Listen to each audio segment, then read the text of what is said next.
ఎవరికైనా మనిషిలా తలకాయలా మెదడు ఉంటుంది.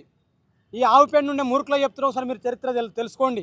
మీరా చదవరు, 7వ తరగతి కంటే ఎక్కువ ఎవడు చదవడు, మీకు అది తెలియదు. కొన్ని మేము చరిత్ర చెప్పుదాంరా బాబు రారా అంటే ఎవడు రాడు.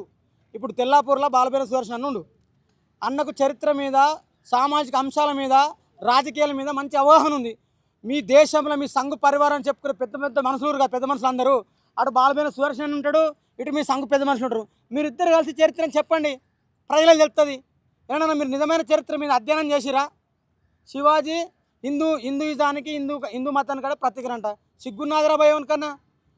శివాజీని హిందూ మతము పీష్వా బ్రాహ్మణులు రాజరిక మన పరిపాలనకి రానియకుండా, తను రాజు పట్టాభిషేకం చేయనీయకుండా ఆ బ్రాహ్మణులోనే చిన్న కులమైన ఒక కర్ణపోయిని పట్టుకొచ్చి వాని తనువుకు తగ్గట్టు బంగారం లెక్కిస్తే వాడు తన బొటనవేలు కాలుకున్న బొటనవేలుతోని శివాజీ నోటి మీద బొట్టు పెట్టి పట్టాభిషేకం చేశారు.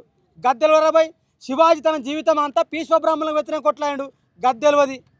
శివాజీ సమాధిని నీ తాత సావర్కర్ కనిపెట్టిండా? చెప్పుండి.